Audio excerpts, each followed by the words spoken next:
ಜಿಲ್ಲಾ ಕಾಂಗ್ರೆಸ್ ಸಮಿತಿ ವತಿಯಿಂದ ಕೇಂದ್ರ ಸರ್ಕಾರದ ಜನವಿರೋಧಿ ನಿಲುವಿನ ವಿರುದ್ಧ ಜನಧ್ವನಿ ಪಾದಯಾತ್ರೆ ಕಾರ್ಯಕ್ರಮಕ್ಕೆ ಹೆಜಮಾಡಿಯಲ್ಲಿ ವರ್ಚುವಲ್ ಮೂಲಕ ಆಸ್ಕರ್ ಫರ್ನಾಂಡಿಸ್ ಚಾಲನೆಯನ್ನ ನೀಡಿದರು.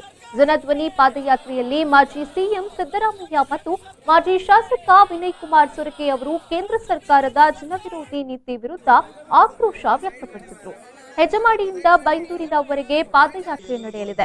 ಪೆಟ್ರೋಲ್, ಡೀಸೆಲ್, ಗ್ಯಾಸ್ ಬೆಲೆ ಏರಿಕೆ, ದಿನಬಳಕೆ ವಸ್ತುಗಳ ಬೆಲೆ ಏರಿಕೆ, ರೈತ ವಿರೋಧಿ ನೀತಿ, ಸರ್ಕಾರಿ ಸ್ವಾಮ್ಯದ ಸಂಸ್ಥೆಗಳ ಖಾಸಗೀಕರಣ, ಕಾರ್ಮಿಕ ಕಾಯ್ದೆ ತಿದ್ದುಪಡಿ ಮಸೂದೆ ಸೇರಿದಂತೆ ಬಿಜೆಪಿ ಸರ್ಕಾರದ ಜನವಿರೋಧಿ ನೀತಿಯನ್ನ ಖಂಡಿಸಿ ಪಾದಯಾತ್ರೆ ನಡೆಯಲಿದೆ.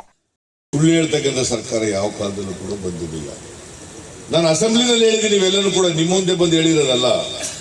ನಿಮ್ಮ ಮುಂದೆ ಬಂದು ಹೇಳಿದ್ರೆ ಸುಳ್ಳು ಹೇಳಿದ್ರು ಅಂತ ಪ್ರಚಾರ ಮಾಡ್ಬಿಡ್ತಾರೆ ಅವರು.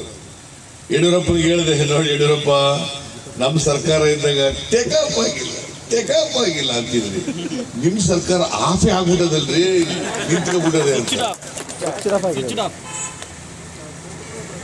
ಅದು ನಿಂತೋಗಿರೋ ಬಸ್ಸಿನ ಮೇಲೆ ಯಡಿಯೂರಪ್ಪನ ಕೂಡಿಸ್ಬಿಟ್ಟವ್ರೆ.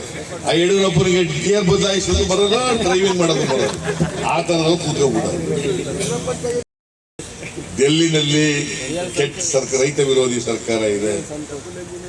ದಯವಿಟ್ಟು ಬದಲಾವಣೆ ಮಾಡಿ ನಮ್ಗೆ ಅವಕಾಶ ಕೊಡಿ, ಪಾದಯಾತ್ರೆಗೆ ಬೆಂಬಲ ಕೊಡಿ.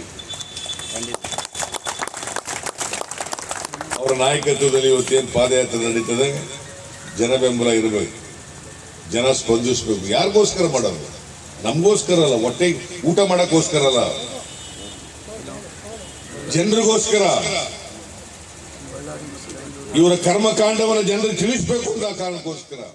ಮಾಜಿ ಸಚಿವ ವಿನಯ್ ಕುಮಾರ್ ಸೊರಕೆ, ಅಭಯ್ ಚಂದ್ರ ಜೈನ್, ಮಾಜಿ ಶಾಸಕ ಗೋಪಾಲ ಪೂಜಾರಿ, ಜಿಲ್ಲಾಧ್ಯಕ್ಷ ಅಶೋಕ್ ಕುಮಾರ್ ಕೊಡವೂರು, ಕಾಂಗ್ರೆಸ್ ಮುಖಂಡರಾದ ಮಿಥುನ್ ರೈ, ಹರೀಶ್ ಕಿಣಿ, ದೇವಿ ಪ್ರಸಾದ್ ಶೆಟ್ಟಿ, ನವೀನ್ ಚಂದ್ರ ಸುವರ್ಣ, ಎಂಇ ಗಫೂರ್ ಹಾಗೂ ಮತ್ತಿತರರು ಉಪಸ್ಥಿತರಿದ್ದರು.